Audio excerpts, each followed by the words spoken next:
Great talking to the Underground King. Eddie Alvarez is going to be back in action on the TNT 1 card coming up here on April 7th. I think I said that right. He's going to be taking on Yuri Lapicus. Eddie Alvarez, what's up, man? How are you? I'm excellent, brother. Just got done a nice little session. I had a massage, and I'm headed back to Pennsylvania.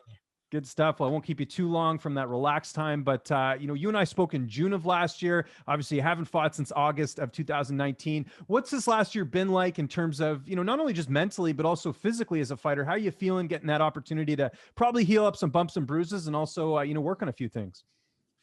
Yeah, that's exactly what it was. I came off an injury after the tournament, after the Grand Prix tournament, and I wanted to get right back into it, but unfortunately COVID hit. So the injury had longer to heal. So that was a plus. I know I don't have to worry about a re-injury, but I got a chance to see myself outside of fighting because we all knew that no promoters are going to call. We weren't going to fight. So I can get a chance to flex my, being a dad, flex being a husband, and these other muscles that I need to flex outside of fighting. So, it was cool. I actually enjoyed it.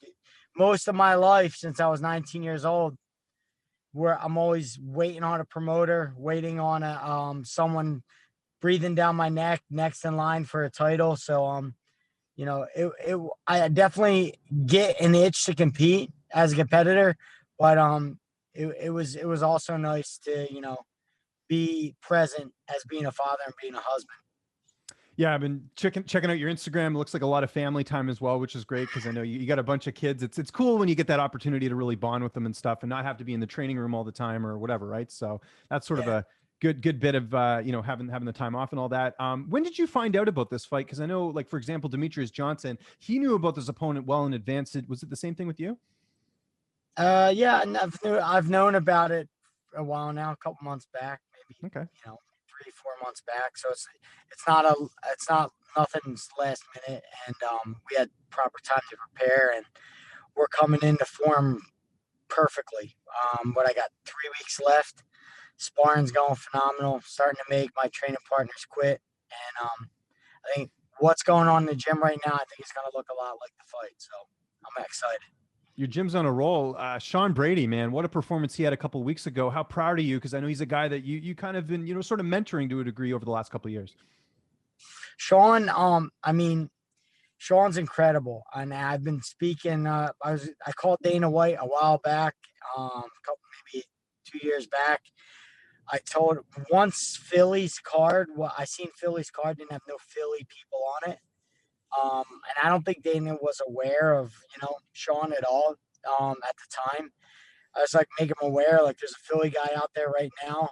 He's available, he's crushing people, and he's something special.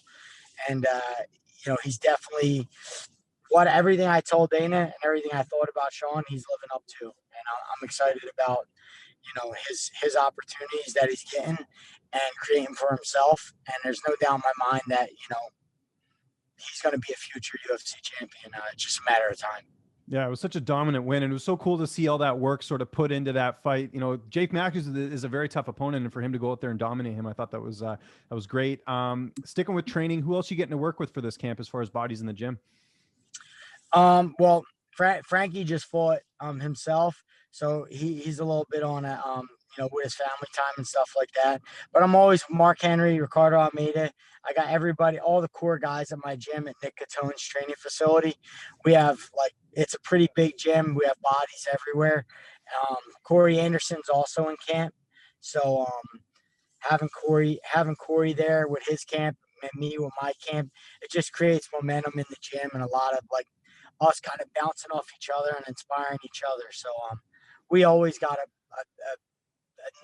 more than enough bodies to go around, and we're just pushing each other, man, like we always do.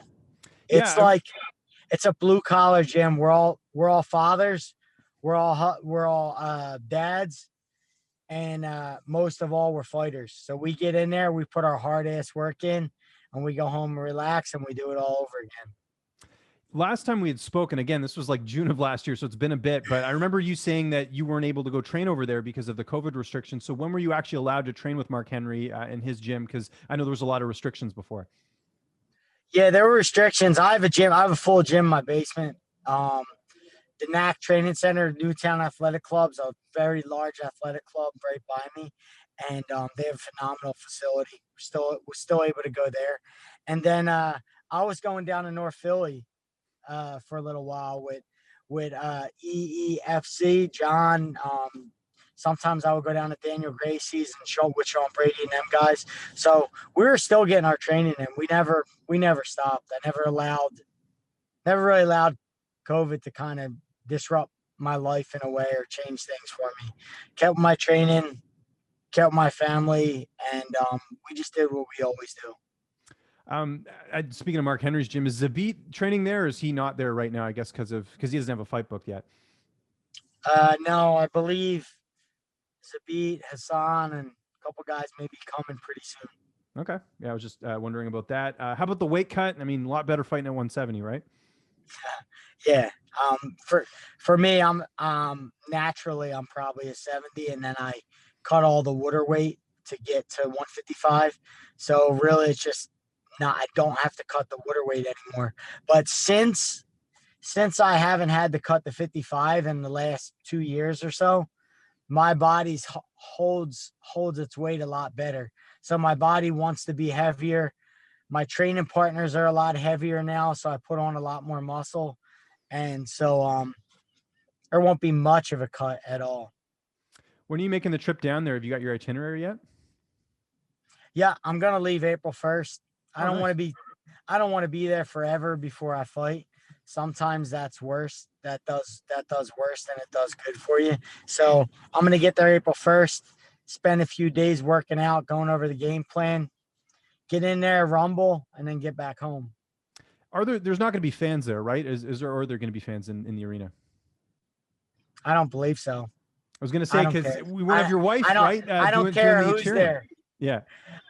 I don't care who's there. If that guy shows up, that's all that matters to me. It'll be me and him, and that he's the only person I need to show up there. But yes, I would love my wife be yelling for me. That'd be It's a freaking staple, awesome. Eddie. You know, we're used to it every fight. She's your biggest supporter. So I know I'll hear her through the TV. there She's you go. loud Yeah, it's enough. that loud. Exactly. We'll all be able to hear it. There you go. Who's making the trip down there with you? Who's going to be in your corner? I believe I'm going to bring Ryan Cafaro. Ryan's a guy who's been working beside Mark Henry and Ricardo Almeida for a while. And this is a unique situation because I can bring one person. That's it. Okay. And so that one person is going to have to be able to spar with me, roll with me, wrestle with me, hold mitts for me. It needs to be like a hybrid. And Ryan's been kind of grooming himself to take on that role for a long time now.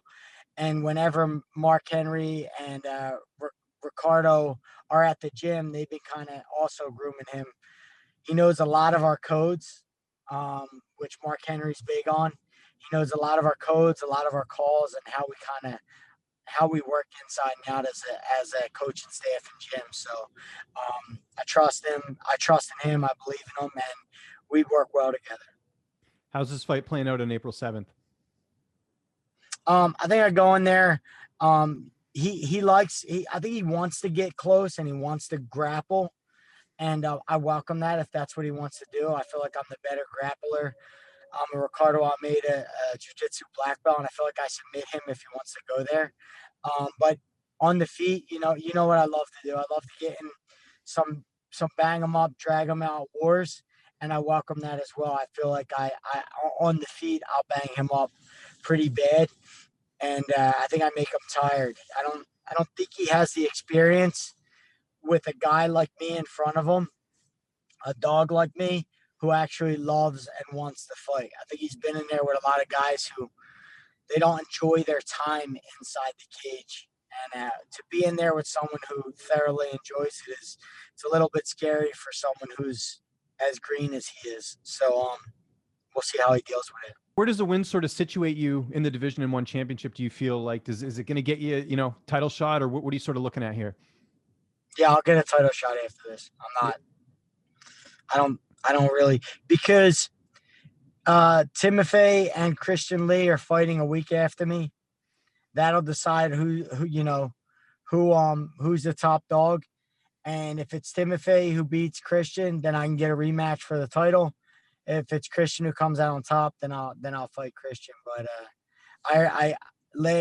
was it last year? I beat Fuliang, who was the 2-time one champion. I'm fighting Lapicus, who just fought for the title, and was undefeated before then. And there's not much to prove here. I beat every champion that they put me against in my career. And if they put me against the champion here, I'll beat him as well. So I'll beat Lapicus, and then it'll be a title shot. There's been a lot of news in the UFC right now. We had that fight on the weekend. Leon Edwards gets the eye poke over Bilal Muhammad. Do you think they should run that back, or do you think they should just say, hey, forget it, we'll give these guys 2 different opponents? No, I should run it back. Yeah. Should run it back. Should run Jan back as well. What did you think of that with the whole DQ? Do you think that was the right call, giving Aljo the belt and the win? What did you think of, because obviously Jan did the illegal knee, and so they awarded Aljo the title. What did you think of that call? I got in the same situation with Dustin Poirier, but it's for me, I feel like if you're down on the ground and you're like this, you're losing. Mm-hmm. Like nobody, that should never be a position you're in fighting. Like if me and you were in a street fight, I'm like, you fucking lose. Like that should not be something you're in. So, maybe I should be allowed to knee you, or maybe I should be allowed to go for a finish there. I don't know what the right call is. But 2 guys are in there. My feeling is this: 2 guys are in there, and they're not consciously thinking. Because if they are, they wouldn't be doing good at fighting. So let them do what they do, and let the ref make the call how he makes it. And however he makes it, that's what it is. But to expect 2 guys who are in there in a cage trying to survive to make good decisions and to be ruly is silly. That's why we have a ref. So whatever the ref calls, that's what it is. Also on that card, we had Jan Blachowicz defeating Israel Adesanya. Were you surprised by that result, or were you expecting Jan to go out there and get the win? Originally, I thought that Izzy would be able to pull it off. I felt like it would be foolish of us to think that he didn't go up against strikers like Jan during his career and already kind of figure out this puzzle. But, he had to deal with some wrestle. He had to deal with 2 takedowns. And, that often changes the course of a striker. If you want to disable a striker and make him less of a striker and take away his weapons, just wrestle him a little bit. And I think that's what Jan did. And he was able to negate some of the things that Izzy does best. So, that was a great fight. We haven't talked since Dustin Poirier defeated McGregor. You fought both fighters. Was that the result you were expecting, or were you surprised to see Dustin get the knockout in the second round? Yeah, I was surprised. I thought if the fight stood standing, Conor would have the advantage. But if you go back and look in my interviews, I said it clearly. If there's any way Dustin will get this done, he absolutely has to put the sprints that he does on McGregor, and that's how he end up finishing him. I feel like he put that sprint on him. Dustin does these sprints so well. They come in like droves, like maybe a 20-second sprint, and then he'll go back to box, and then he'll do another 20-second sprint. He put that sprint on Conor, forced him to panic, make mistakes, make his heart rate go up, and he was able to get the finish. It was phenomenal. I was happy for him. I feel like if anybody in that division deserves that kind of success or money or accolades, it's Dustin. He put his time in. He's fought the best guys, and he's starting to see the fruits of his labor. Who would you pick if they did the trilogy fight right now? Because McGregor, it looked like he won the first round, and obviously Poirier was able to capitalize in the second with the leg kicks and getting the knockout. It's like I was just having this conversation with someone, Will from Anatomy of a Fighter. He was here, and we were talking about, the idea of fighting when you got $100 million in the bank. And it's when you have $100 million in the bank, it's the opposite of fighting. fighting is like, having to deal with adversity every day, being told no, having to wake up, not necessarily like do things that you don't necessarily want to do. And that requires discipline. It hardens you and you become a good fighter as a byproduct of all these things that happen throughout your life. And the idea of having $100 million in the bank where everyone tells you yes, you get to make your own schedule. You get to wake up when you want, go to bed when you want.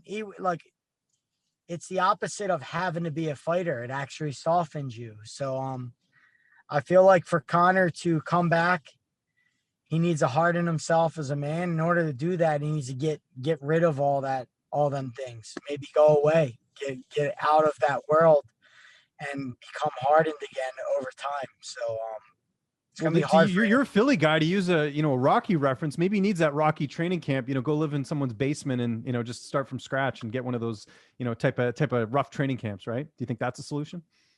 Yeah, wouldn't be a bad idea to get away. It's just hard when you're that famous and you have that much money to get away from everything. It's very, very, very difficult. If Conor came to you and said, "Hey, can you train me? Can I work with your team?" Would you be open to it? I don't know. Okay, I like the honesty. That's fair enough. Yeah, I couldn't say if there was a heavy dollar amount involved. Maybe I just don't like personally. I don't like. I like being in someone's camp and helping them. Like when I'm getting ready for a fight or being in a camp, I enjoy that. But no, I don't like taking the role of like having the obligation of like someone else's win or loss depending on me. It's the same as a fight for me. And sometimes if I'm not fighting, I just don't want to feel that way anymore. So yeah, I'm not sure. And on that note as well, same card, Michael Chandler getting that knockout win in his debut. What did you think of that? I thought it was phenomenal. Like, awesome execution.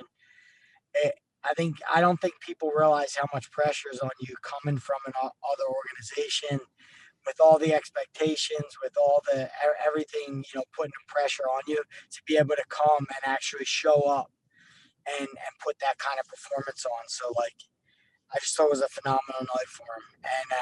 And he's already became the top notch in his other organizations and showed that he has that championship prowess. And I feel like he has good style matchups in front of him to be able to make a nice little run at the UFC title. Do you think he's the biggest threat at 155 right now, or do you think it's Poirier or Gaethje, or because there's a lot of big names up there at the top?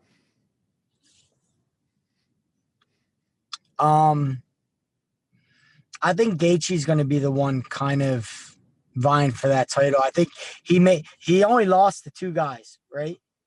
Me and Dustin, two guys who both held gold, both champions.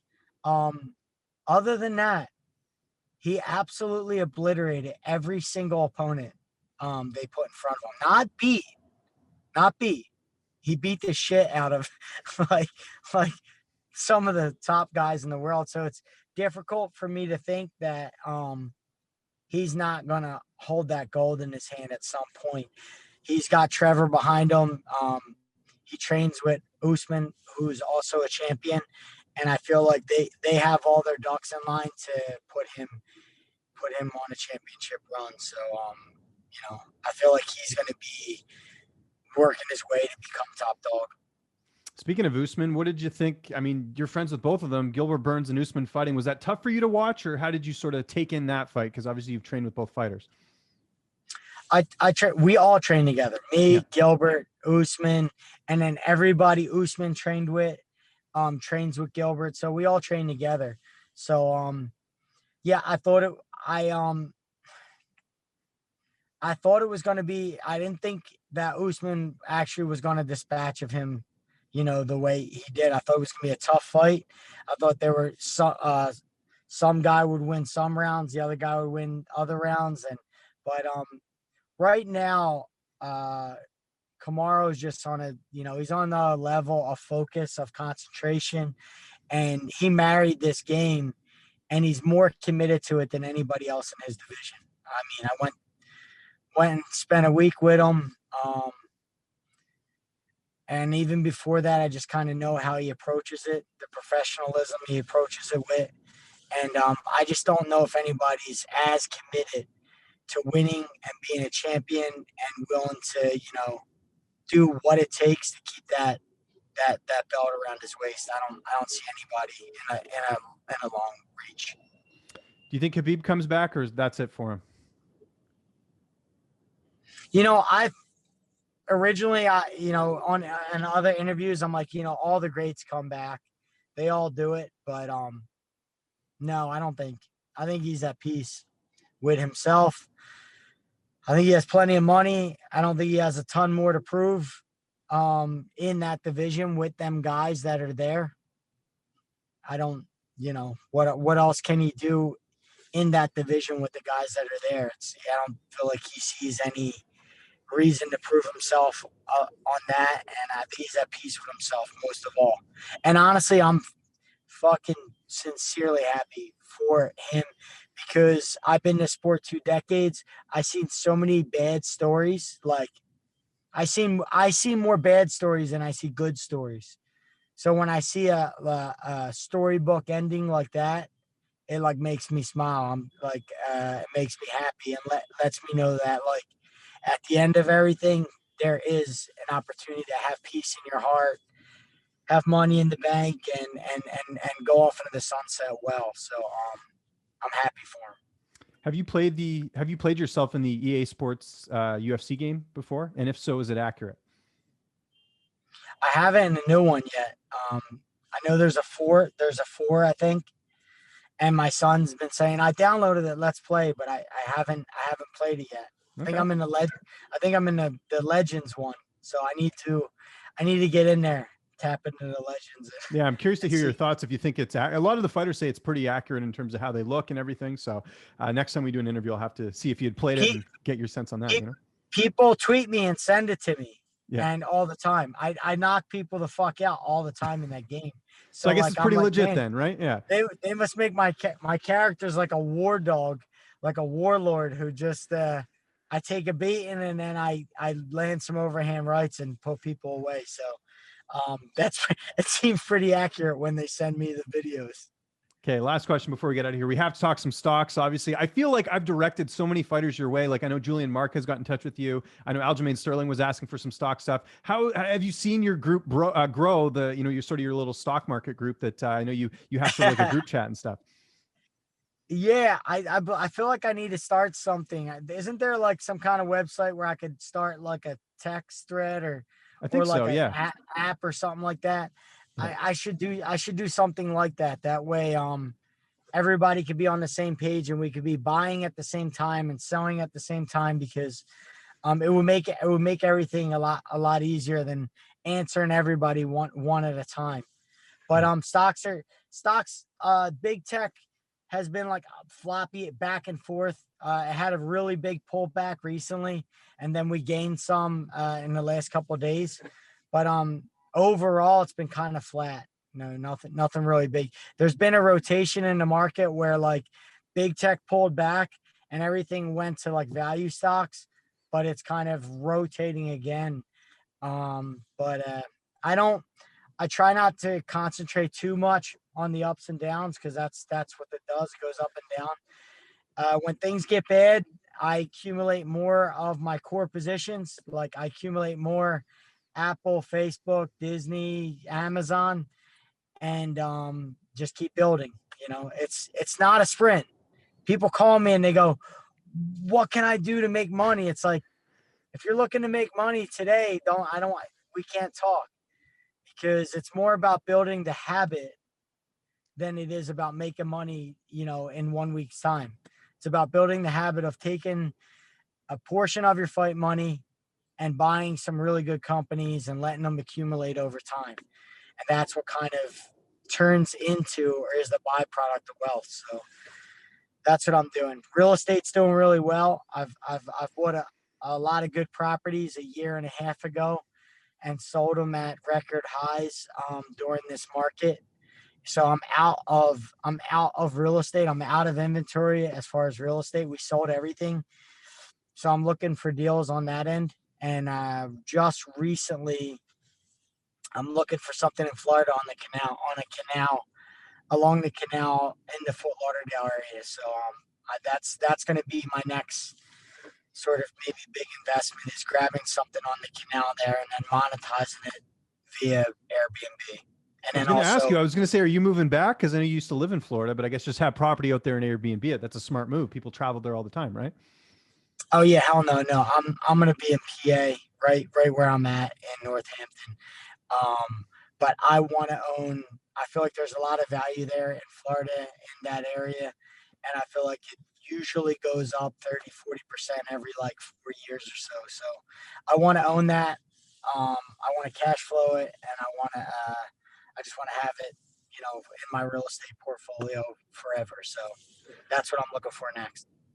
We're looking forward to this card, man. April 7th, 1 on TNT1. Eddie, thanks so much for doing this, man. Always a pleasure. Just remind people where they can find you on social media, and if you got any sponsors or shout outs, I'll give you the last word, man.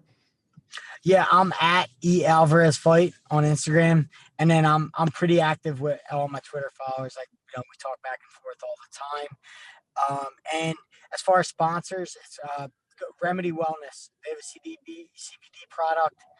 It's incredible. I'm going to be heading up Remedy Wellness pretty soon. We're starting a whole product line, and that's going to be launching pretty soon, as well as but it'll be through my line, the Underground King, Eddie Alvarez. So I appreciate it, James.